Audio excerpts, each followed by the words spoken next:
আসসালামু আলাইকুম। অনেকদিন থেকে আমি মাঠের কোনো ব্লগ নিয়ে আসিনি, সেজন্য আজকে ভাবলাম যে মাঠে গিয়ে একটা প্রকৃতির সঙ্গে ভিডিও বানাই। এখন যাব আমি আমার ফুপুর বাড়ি, তারপরে সেখান থেকে আমি আর সাইদুল দুজন মিলে একসঙ্গে মাঠে গিয়ে ভিডিও বানাবো। কিছুদিন থেকে আমাদের গ্রামের রাস্তার কাজ চালু হয়েছে, সেজন্য বাইক চালাতে সত্যি অনেক মজা লাগছে। তো যাই হোক, আমি চলে আসলাম আমার ফুপুর বাড়ি। আর আমার ফুপুর বাড়ির পিছনে একটা মাঠ আছে যেটা অনেক বড়, আর কিছু দূর হেঁটে গিয়ে একটা নদী আছে যেটার ভিউ কিন্তু দারুণ সুন্দর। তো আমি ভাবলাম মাঠে গিয়ে প্রকৃতির সুন্দর সুন্দর দৃশ্য আপনাদের সামনে তুলে ধরবো। আর নদীর ধারে বসে বসে মুড়ি মাখিয়ে খাবো, সেজন্য একটা জায়গা নিয়ে চলে আসলাম বাগানে ধনেপাতা তোলার জন্য। আমি আর সাইদুল দুজন মিলে মুড়ি মাখিয়ে খাবো, সেজন্য বেশি করে ধনেপাতা তুললাম না, না হলে আবার নষ্ট হয়ে যাবে। আর এদিকে লাগানো ছিল লঙ্কার গাছ, সেজন্য আমি এদিকে চলে আসলাম। আর গাছের লঙ্কা তুলতে তো আমার সত্যিই খুবই ভালো লাগছিল। এখন তো আমি গাছে তেমন লঙ্কা দেখতে পাচ্ছি না, সব গাছগুলোতেই কিন্তু প্রচুর পরিমাণে ফুল এসেছে। তো যাই হোক, যা কয়েকটা আছে সেগুলোই তুলছিলাম মুড়ির সঙ্গে মাখিয়ে খাওয়ার জন্য। লঙ্কা তুলতে তো আমার একটু সমস্যা হচ্ছিল, কারণ কালকেই জমিতে পানি দিয়েছে আর আমার পায়ের তলা তো একদম কাদায় ভর্তি হয়ে গেছে। বাগান থেকে বেরিয়ে আমি পাটা ভালোভাবে ধুয়ে নিলাম, কারণ আমার জুতোতে অনেক কাদা লেগে গেছিল।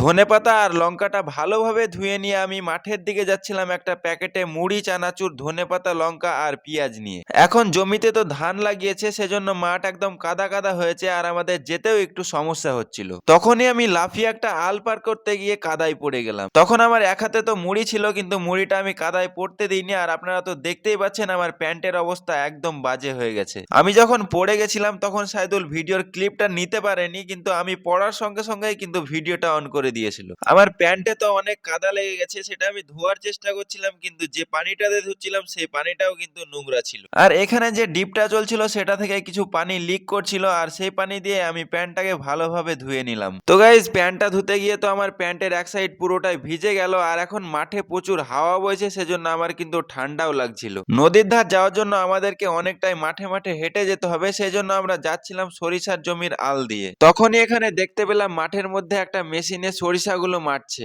এই মেশিনগুলো তো আমি আগেও দেখেছি, আমাদের যে গম সরিষা হয় সেগুলো কিন্তু আমরা এই মেশিনেই মারি। এই মেশিনগুলোতে ধান, গম, সরিষা থেকে শুরু করে আরো বিভিন্ন ধরনের জিনিসই কিন্তু মারা হয়। হেঁটে হেঁটে নদীর ধারে যাচ্ছিলাম আর এখানে দেখতে পেলাম একজন গমের চাষ করেছে। সত্যি দেখতে খুবই সুন্দর লাগছিল, মাঠের মধ্যে একদম সবুজ ভিউ। তারপরে এখানে দেখতে পেলাম একটা কলার বাগান, যেখানে একটা কাঁচ দেখলাম যেটাতে অনেক বড় কিন্তু কলা ধরেছিল। আর তার সামনেই ছিল নদী। আর এখানকার ভিউটা তো আপনারা দেখতেই পাচ্ছেন এখান থেকে কত সুন্দর লাগছে। আমার তো এখান থেকে নদীর ভিউটা খুবই সুন্দর লাগছিল, তাই একটা সুন্দর দেখে জায়গা চুজ করে বসে পড়লাম মুড়ি খাওয়ার জন্য। তো আমাকে মুড়িটা এখন মাখাতে হবে, সেজন্য আমি মুড়ির মধ্যে প্রথমে চানাচুর দিয়ে দিলাম। আর এখন আমাকে ধনের পাতা, পেঁয়াজ, লঙ্কা সবকিছু কেটে কেটে দিতে হবে। সেজন্য আমি পেঁয়াজগুলো কাটছিলাম, কিন্তু আমার তো পেঁয়াজ কাটাই হচ্ছিল না, আমার তো বারবার হাত ফসকে যাচ্ছিল। তো যাই হোক, মুড়িতে তো আমি সবকিছু দিয়ে দিলাম, পেঁয়াজ, লঙ্কা, ধনেপাতা, আর দেখতেও কিন্তু খুবই টেস্টি লাগছে। তারপরে মুড়িটাকে সুন্দর করে মাখিয়ে নিয়ে আমি অল্প অল্প করে খাচ্ছিলাম আর নদীর সুন্দর ভিউ দেখছিলাম। আমি বসে বসে মুড়ি মাখা খাচ্ছিলাম আর নদীর ভিউটা তো আমার দারুণ লাগছিল। আমি ভাবিওনি যে এত সুন্দর ভিউ হবে।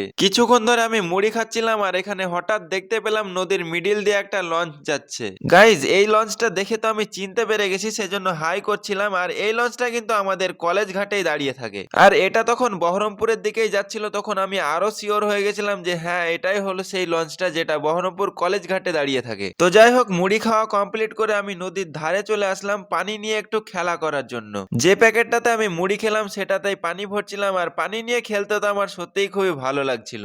আমার একটু ঠান্ডা লেগে গেছে, সেজন্য কথা বলতে একটু প্রবলেম হচ্ছে। তো যাই হোক, গ্রামের এই পরিবেশ আপনাদেরকে কেমন লাগে অবশ্যই কমেন্টে জানান। সো গাইজ, আজকে তো মাঠের ভ্লগটা করলাম আর সত্যি আমার খুবই ভালো লাগলো।